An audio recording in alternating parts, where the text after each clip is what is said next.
The evening air was thick with drizzle, and city lights shimmered across wet pavement like spilled stars. Cars rushed by, their reflections slicing through puddles as a young girl, no older than 17, clutched a paper bag close to her chest. Her shoes were torn, her hair damp from the rain, but her eyes, deep brown and searching, still carried warmth. She wasn't out there begging or complaining, she was walking with quiet purpose, as if holding the last fragment of dignity life hadn't yet taken from her. Down the street, a black luxury car stood stalled at the curb. Steam hissed faintly from its hood. Inside sat Michael, a man whose name graced magazines and business covers, a self-made billionaire, known more for his cold precision than for mercy. Tonight, though, he looked strangely lost. The storm had delayed his flight, his phone had died, and for once, the man who owned everything couldn't call for help. He stepped out, frustrated, the rain pelting his suit. "Unbelievable," he muttered, kicking the tire. That's when he saw her, the girl standing under a flickering streetlight, shielding her paper bag like a secret treasure. "Before we dive deeper, tell me, where in the world are you watching from? It amazes me how far a single story can travel. Drop your city, let's see how wide kindness still spreads." Michael's instinct was to ignore her, but something about her stillness stopped him. She wasn't staring, wasn't afraid. Just watching, quietly curious. When he turned, she smiled, the kind of smile that doesn't ask for anything. "Car trouble?" she asked softly. Her voice was almost drowned by the rain. He sighed. "Yeah. Seems so." "Want help?" she offered, holding up the bag. He frowned. "What, you fix engines now?" She shook her head, a tiny laugh escaping. "No, sir. But I've got hot tea and bread. You look like you could use both." For a moment, he thought she was joking. A billionaire being offered food by a girl whose clothes looked older than his shoes. But her eyes were sincere, no mockery, no pity. Michael hesitated, pride warring with exhaustion. Finally, he exhaled and nodded. "I suppose I could." She smiled again and motioned him toward a nearby bus stop shelter. They sat under the tin roof as rain whispered above them. She pulled out 2 pieces of bread wrapped in paper and poured tea from an old thermos. The steam rose between them like something holy. "Here," she said, handing him a cup. "It's just black tea. No sugar. I can't afford that part." Michael took it, feeling the warmth seep into his cold hands. The aroma was simple, but somehow comforting. He didn't know why he was still sitting there. Maybe because it had been years since anyone had done something for him without expecting a return. "What's your name?" he asked. "Lily," she replied. "You?" He hesitated. "Just Michael." She didn't press. She didn't seem to recognize him, and that surprised him even more. For once, he wasn't the billionaire, he was just a man, stranded in the rain, sharing tea with a stranger. They talked. About nothing, about everything. She told him how she worked 2 jobs, one at a cafe, one cleaning offices, and how she saved every coin to send her little brother to school. "He's smart," she said proudly. "Smarter than me. I want him to have more." Michael felt a lump in his throat. He thought of his own childhood, the hunger, the cold, the promises he'd made never to feel poor again. Somewhere along the way, he'd kept that promise but lost something else. Lily looked at him curiously. "You look tired," she said gently. "Not the kind of tired that sleep fixes." He smiled faintly. "You notice everything, don't you?" She shrugged. "When life's hard, you learn to see things others miss." Her words struck him deeper than he expected. The rain slowed, but the silence between them felt alive, heavy, meaningful. If you were there in that moment, what would you have done? Be honest, comment your answer below. And if words fail you, just hit like to prove that compassion still matters. Minutes passed before he finally stood. "Thank you, Lily, for the tea and the company." She nodded, smiling. "You're welcome, Michael. I hope your car starts." He looked back once before stepping into the rain. She was already walking away, that small paper bag swinging gently at her side, lighter now. As he slid back into his car, he turned the key absent-mindedly. To his surprise, the engine roared to life. He froze, staring at the dashboard lights flickering back on. A strange calm washed over him. Coincidence?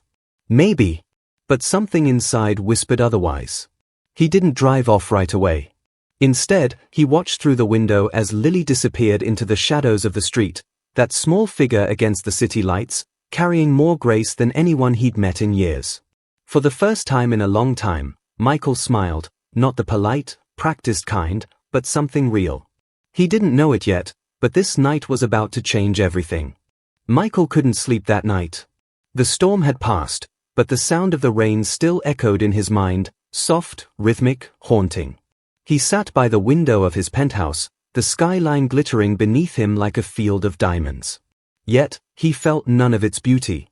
All he could see was that girl's face, Lily, her tired eyes that still managed to shine with kindness. He lifted the cup of untouched wine beside him, then set it down. The tea she'd given him still lingered on his tongue, bitter, simple, human. How long had it been since anyone treated him like a person, not a name on a magazine cover or a walking fortune? Michael had built his empire on logic, not emotion. But something about that encounter refused to fade.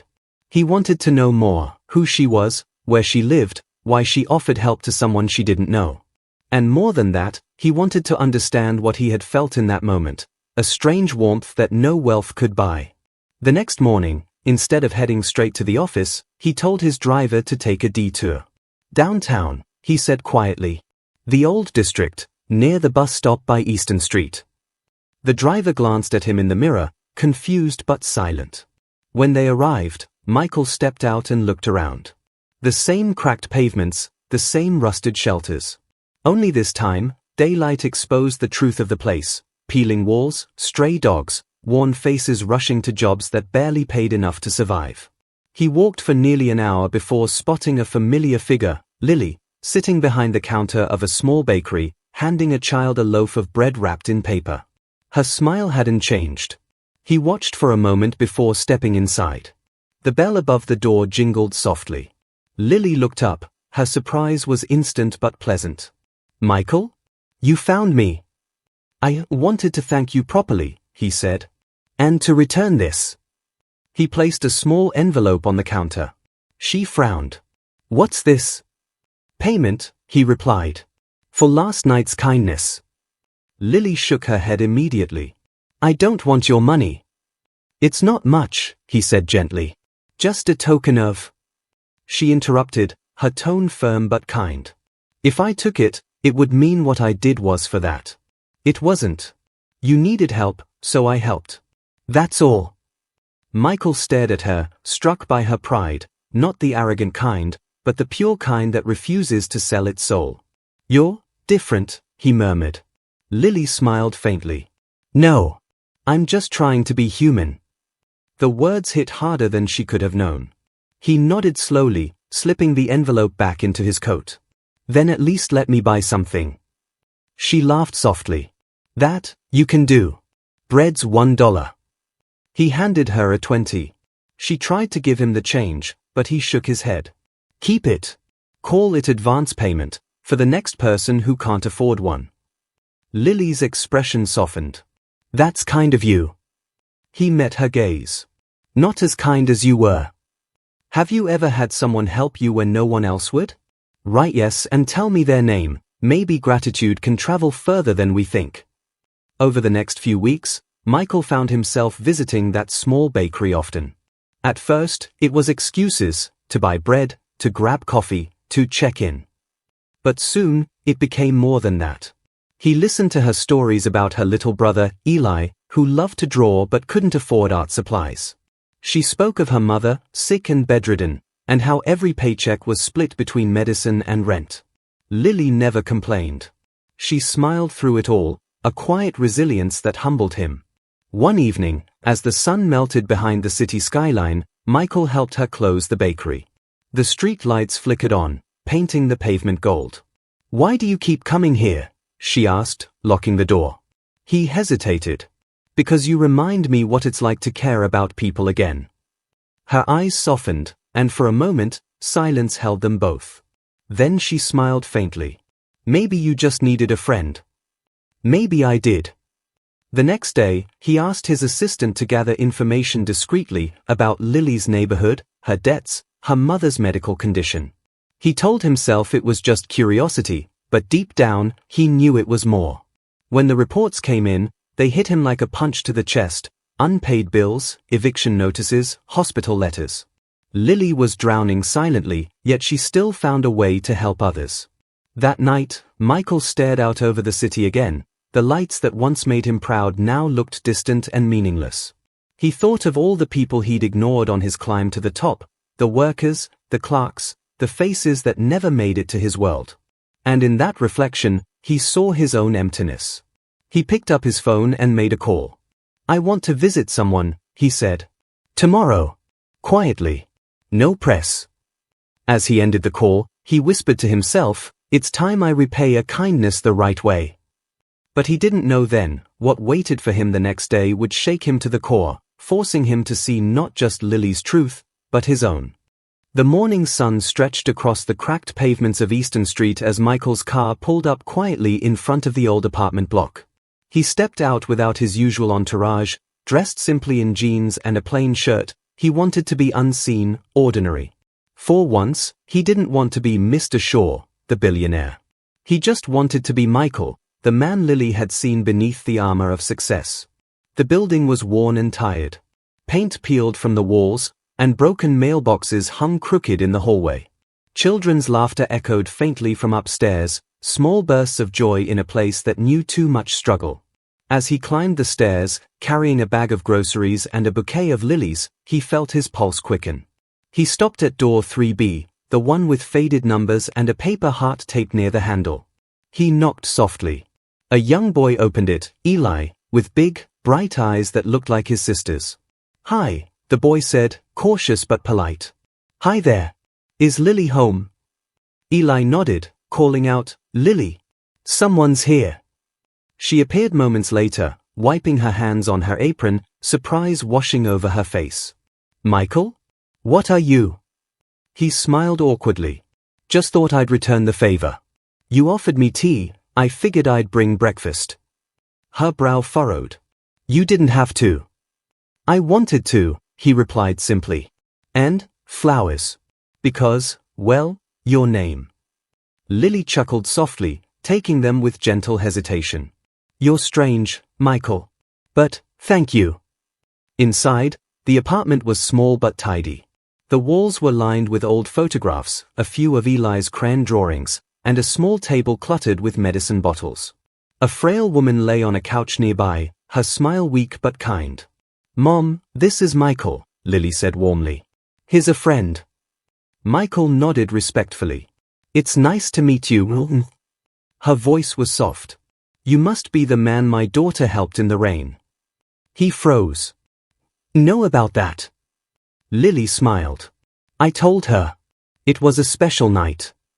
He sat with them for hours, sharing breakfast and laughter. It felt human. Real. Like stepping into a world untouched by greed. When Eli showed him his drawings, simple sketches of cities, birds, and superheroes, Michael felt something in his chest stir. "You're talented," he said sincerely. "You ever think about art school?" Eli shrugged. "Lily says maybe one day, when we have enough money." Michael's heart sank. He looked at Lily, who smiled, though her eyes told a quieter truth, one of sacrifice, constant worry, and love that held everything together. When he left that afternoon, he promised himself something: he'd change their lives, whether they wanted him to or not. Now it's your turn. Share one small good thing you did recently. Write it below so others remember that humanity still lives. Your story might light someone's path tonight.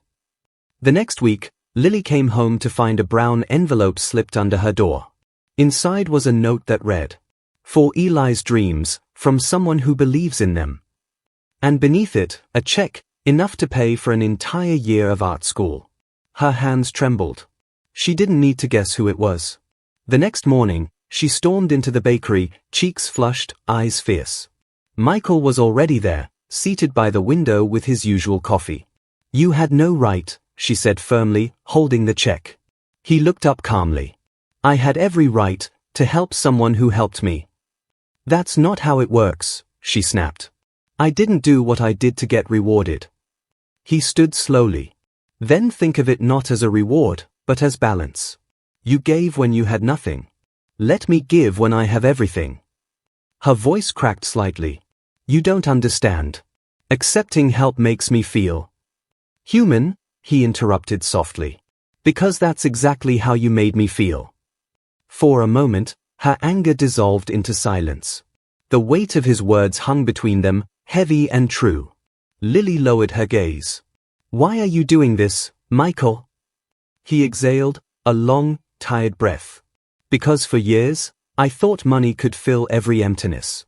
But you, he hesitated, voice softening, you showed me it can't. That maybe, I still have a soul left to save. Her eyes glistened, not with sadness, but something gentler, understanding. You don't need to save your soul, Michael. You just need to start using it. The bakery fell quiet except for the hum of the coffee machine. For the first time, he laughed, a small, real laugh. Maybe I should start by helping you fix this place up. She smiled faintly. You'd probably buy the whole street if I let you. He grinned. Only if it came with your bread. That line made her laugh, really laugh, the kind that fills the air like sunlight. And in that laughter, something bloomed, fragile, unspoken, but real. Neither of them noticed the photographer from a local paper walking past the window that day, camera flashing once, capturing a moment that would soon spread far beyond Easton Street. What began as a simple act of kindness was about to turn into something neither of them could control. The next morning, Michael's phone exploded with notifications. Dozens of messages, missed calls, and headlines flooded the screen. Billionaire seen with bakery worker in Eastern District. Mystery woman captures the heart of reclusive tycoon. From street tea to high society, who is she? He froze, staring at the photos, grainy yet clear enough to show him and Lily laughing together inside the bakery.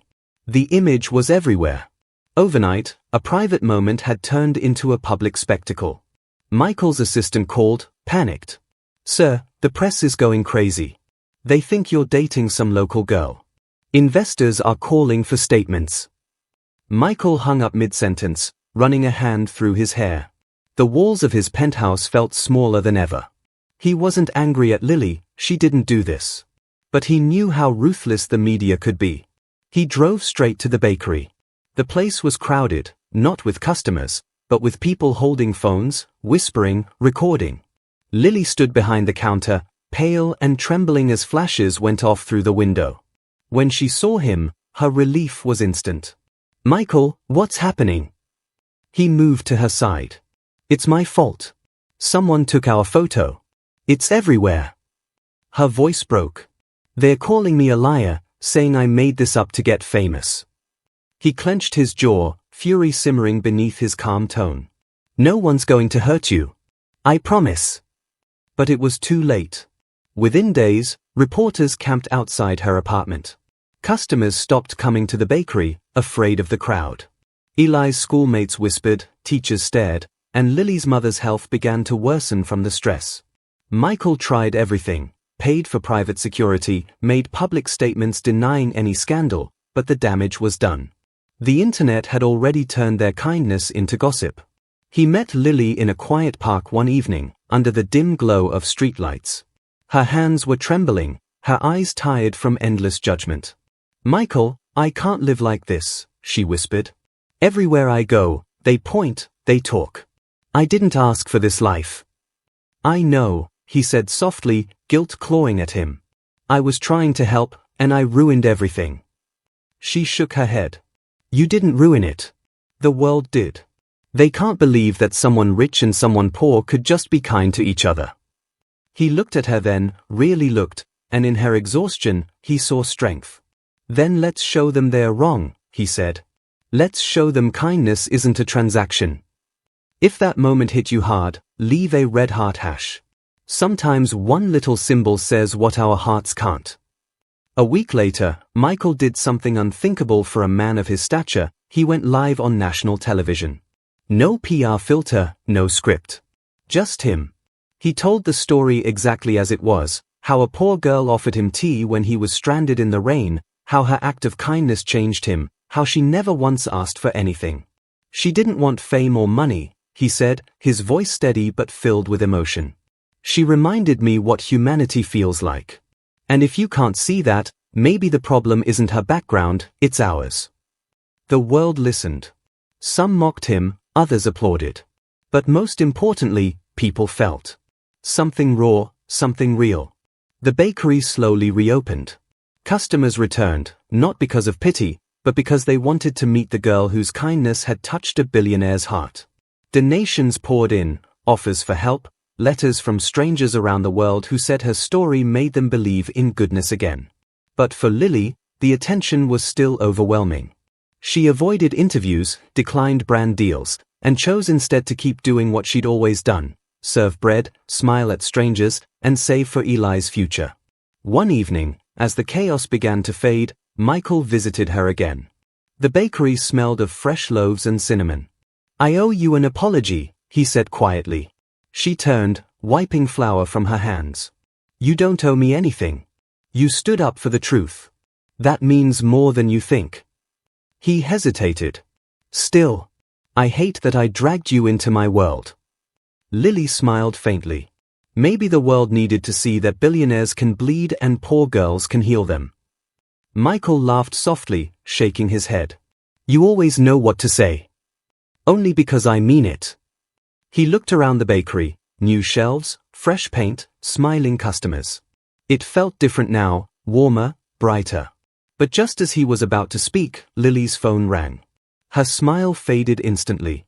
"It's the hospital," she murmured.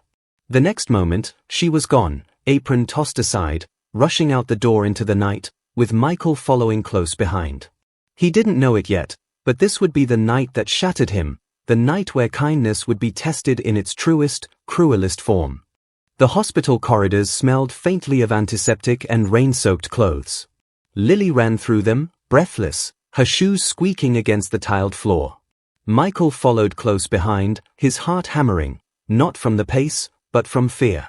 When they reached the emergency ward, a nurse met Lily at the door, shaking her head softly. "Your mother's condition worsened suddenly," she said. Her heart. The rest of the sentence was lost in the noise of Lily's gasp. Lily stumbled backward, her hand gripping the edge of a bench for balance.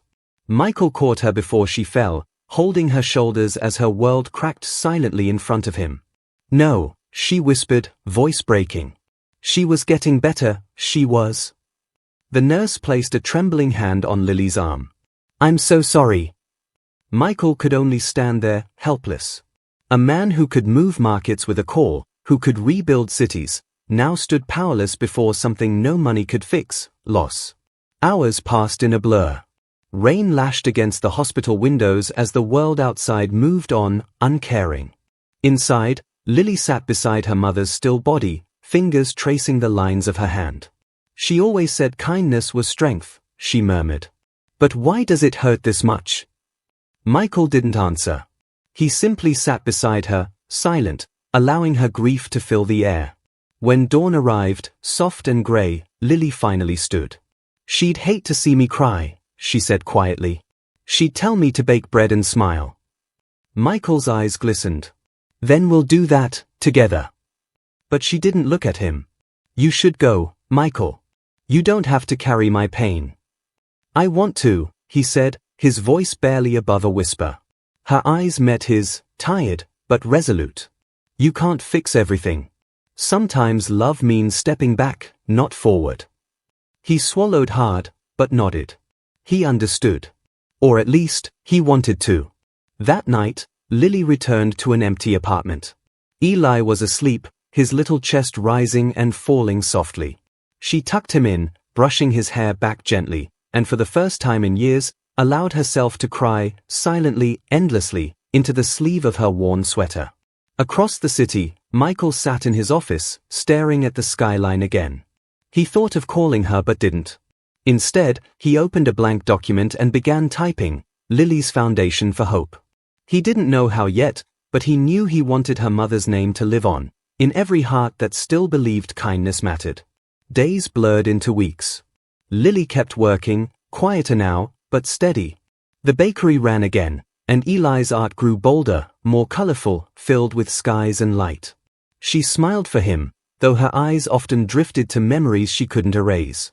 Then one afternoon, a familiar shadow fell across the bakery counter. She looked up. Michael stood there, holding an envelope. "I'm leaving the city for a while," he said. "To start something new. Something that matters." Lily nodded, her heart sinking. "The foundation?" "Yes," he said.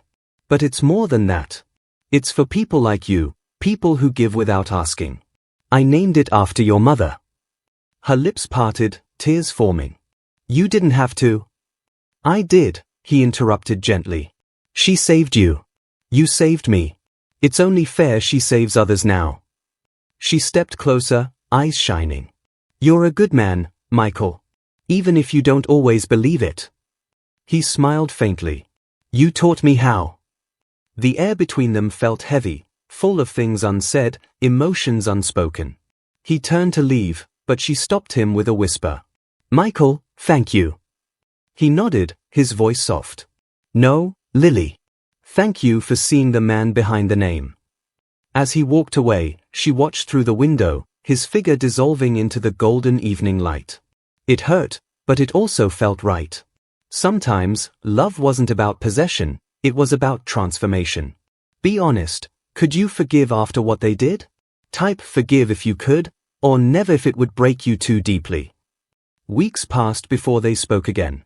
Michael's foundation made headlines, not for its wealth, but for its impact. Thousands of people received aid, education, and opportunities. Every report carried the same quiet tagline beneath the logo, "Inspired by a poor girl's kindness." Lily read it once and smiled. For the first time since her mother's passing, she felt peace, the kind that doesn't erase pain, but honors it. One night, Eli ran into her room, clutching his sketchpad. "Lily, look." On the page was a drawing, her, holding a loaf of bread, beside a man in a suit, handing her a flower. Above them, he'd written in big letters, "Kindness is the richest thing." Lily's throat tightened as she hugged him close. "That's beautiful, Eli." He grinned. "It's you and Mr. Michael. You both changed everything." She closed her eyes, tears slipping silently down her cheeks. Maybe they both had. But destiny wasn't done with them yet. Because just when the wounds began to heal, life was about to test how strong love born from kindness could truly be. The day the call came, Lily was frosting a cake for a child's birthday order. The bell above the bakery door jingled softly, but instead of a customer, it was a delivery boy holding an envelope. "For Miss Lily," he said, smiling. Inside was a handwritten letter, the kind nobody sent anymore. She unfolded it slowly. "Dear Lily, by the time you read this, I'll be far from the city, in a place where people have nothing but hope. I wanted you to know the foundation has begun its first project, building homes for families who lost everything. You were right, kindness isn't just a word. It's the only currency that never loses value. Thank you for teaching me that. Michael." Her heart swelled with a quiet ache. She smiled through tears, tracing his name with her fingertip. He hadn't said where he was, but somehow she knew, he wasn't gone, he was doing what he was meant to. Days turned into months. News outlets began covering stories about a mysterious billionaire who was rebuilding forgotten towns, helping orphanages, and creating jobs in places the world had ignored. Each time, Lily would see his photo in some faraway corner of the paper, bearded now, sunburned, but alive in a way he had never been before.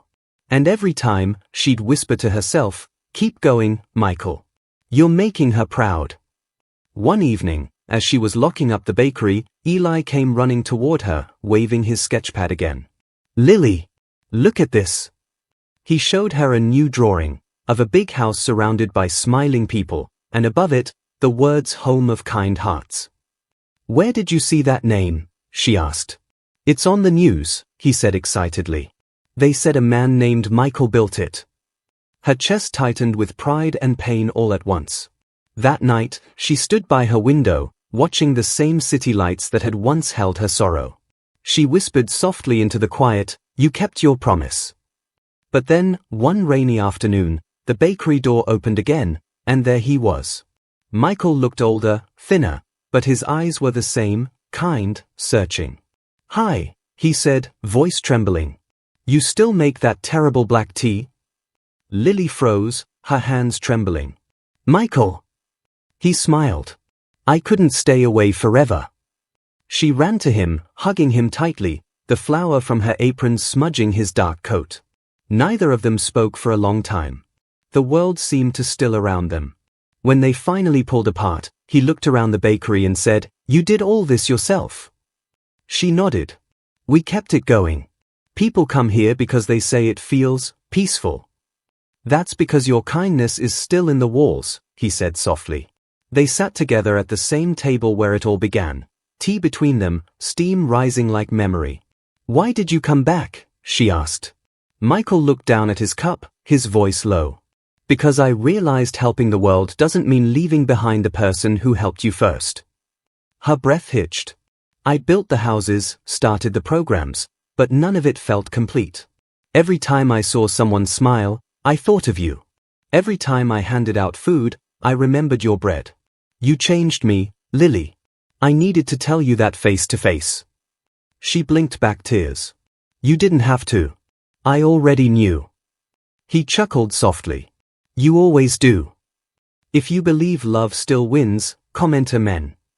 Let's fill this section with hope, maybe someone scrolling right now needs to see it."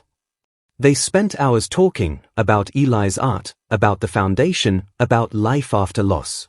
When he told her he wanted to expand the charity, she offered to help manage it locally. "You trust me with that?" she asked, half laughing. Michael nodded. "You're the reason it exists. It should start where kindness did, with you." From that day, they worked side by side again, not as billionaire and poor girl, not as savior and saved, but as equals building something beautiful out of pain. The world watched their story unfold, not as gossip this time, but as a miracle, a reminder that even the smallest act of compassion could ripple into eternity. And though neither said the words out loud, both knew, love had quietly found its way back to them. But destiny, as gentle as it had been, still had one final test, a moment that would demand not just kindness, but courage of the heart. It was a cold evening when the news broke, the kind of chill that seeps into the bones and whispers that something is about to change. Lily had just closed the bakery when her phone began to ring. It was one of the foundation volunteers, voice trembling. "Lily, there's been an accident. Michael's convoy, it crashed on the way to the new site. They say he's in critical condition." Her world spun. The phone slipped from her hand, hitting the floor with a dull thud. For a moment, everything went silent. The streetlights blurred, the wind froze, and her heartbeat was the only sound she could hear. Minutes later, she was in a cab, racing through the city, whispering prayers under her breath. "Please, not him. Not after everything." At the hospital, the hallways felt eerily familiar, the same walls where she had once lost her mother. The nurse at the counter looked at her sympathetically. "He's in surgery. They're doing everything they can." Lily sat outside the ICU, her hands shaking. She could see flashes through the small window, doctors moving, lights flickering, the faint rhythm of machines. Time blurred into a cruel loop. When the door finally opened, a doctor stepped out, exhaustion painted across his face. "He's alive," he said, "but weak. He'll need time to recover." Lily's knees gave way as relief flooded her chest. She covered her face, sobbing quietly, gratitude and fear tangled into one. Hours later, she was allowed to see him. Michael lay pale against white sheets, a tangle of wires and bandages. But when his eyes opened slightly, a weak smile flickered. "Came." "Of course I did," she whispered, taking his hand. "You think I'd let you leave again without saying goodbye properly?" He chuckled softly, wincing. "Guess I'm not as invincible as I thought." "Maybe now you'll finally slow down," she said, half teasing, half praying. "Not a chance," he murmured. "There's too much good left to do." Lily shook her head, tears falling freely. "You're impossible." "Only because you made me believe I could be better," he said, squeezing her hand weakly. "Don't cry, Lily. You taught me that even pain can build something beautiful." Her heart broke and healed all at once. "Then promise me you'll fight For every life you've touched, for everyone who still believes in you. I will, he whispered. For you. She stayed by his side through the night, holding his hand as the machines hummed softly around them. When morning came, a pale sun filtered through the blinds. He was asleep, his breathing steadier, and for the first time since the call, she allowed herself to exhale. She leaned close, brushing a strand of hair from his forehead, and whispered, "Rest now, Michael. The world still needs your light. If this story moved you, don't scroll past quietly. Tap like, not for me, but for the soul who carried this pain and still stayed kind." One click can be your way of saying, "I felt you." Weeks passed, and slowly, Michael healed. The accident left scars, but it also left something stronger, clarity. When he was discharged, the first place he went wasn't his mansion or office, it was the bakery. He walked in carefully, supported by a cane, as Lily looked up in surprise. "You're supposed to be resting," she scolded gently, rushing over. He smiled. "I am resting. Right here." She laughed through tears, wrapping her arms around him carefully. "You scared me." "I scared myself," he admitted softly. "But maybe I needed the reminder that time isn't infinite." They sat together again, the same table, the same tea. He looked at her with a quiet kind of awe.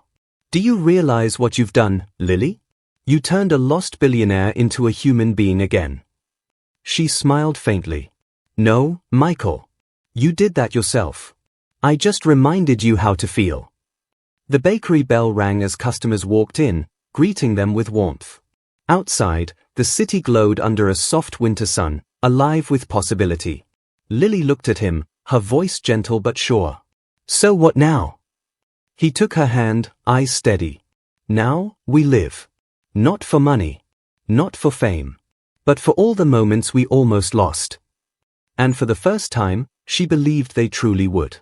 Spring arrived quietly that year. The city, once soaked in grey and sorrow, now shimmered in the warmth of renewal. The bakery door was always open, filled with laughter, the scent of bread, and stories that found their way in from strangers who had heard about the girl and the billionaire who changed each other's worlds. Michael was different now.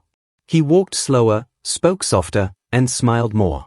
The cane by his side was no longer a reminder of weakness but of survival, proof that sometimes, brokenness doesn't end a story, it rewrites it. Lily had become a partner in the foundation. She spent her mornings baking and her afternoons working at the local office, managing aid requests and projects. Every time someone asked how it all started, she'd smile and say, "With a cup of tea in the rain." They worked together, quietly, without fanfare. For every house the foundation built, they'd place a small plaque near the door that read, "Kindness begins where pride ends." One evening, after a long day of sorting donations, Michael and Lily sat outside the bakery, watching Eli play on the sidewalk. He was sketching again, this time drawing a large mural design for the foundation's new community center. Michael leaned back, his gaze following the setting sun. "You know," he said, "I used to think wealth was measured by what I owned. Now I think it's measured by who I've met." Lily smiled softly. "And who stayed?" He looked at her, the golden light tracing her profile. "Thank you for staying, Lily." She turned toward him, her voice barely a whisper. "Thank you for finding me." There was a silence, the kind that says everything words can't. He reached into his coat pocket and pulled out a small box. Lily froze as he opened it. Inside was a silver ring, simple but elegant, shaped like a teardrop. "I don't know what forever looks like," he said, voice trembling slightly. "But if it's anything like you, I'll take it." Her breath hitched. The world seemed to pause, even the wind holding its breath. Then, slowly, she smiled through tears. "You don't need forever, Michael. You just need honesty." He slipped the ring onto her finger, their hands trembling in the fading light. Eli looked up from his drawing and grinned. "Does this mean we're family now?" Lily laughed through her tears. "Yeah, Eli. I guess it does." Michael smiled, pulling the boy into a hug. "And I promise, you'll never have to worry again." That night, the bakery was filled with music and warmth. The workers from the foundation came, neighbors joined in, and for once, the city that had once pitied them now celebrated them. There was no media, no cameras, just people, light, and laughter. Later, when everyone had left, Lily stood by the window, watching the rain begin to fall softly again, the same rain that had started it all. Michael came up behind her, wrapping his arms around her shoulders. "Funny, isn't it?" she murmured. "How the same rain that once made us strangers brought us here." He smiled against her hair. Maybe the universe knew we needed washing, to find what really mattered. She turned, resting her forehead against his chest. "Do you think kindness ever ends?" He shook his head. "No. It just changes hands." They stood there for a long time, the rain tapping softly against the glass, two souls who had learned that love wasn't found in grand gestures, but in the quiet moments between pain and peace. And somewhere deep inside that silence, they both understood. The story wasn't about a poor girl or a billionaire anymore. It was about humanity, about how one small act can rewrite an entire life. If you believe love still wins, comment in. Let's fill this section with hope. Maybe someone scrolling right now needs to see it. And if this story touched your heart, don't scroll past quietly. Tap like, not for me, but for every Lily out there still helping strangers in the rain. Every click tells the world that kindness still lives. Because sometimes,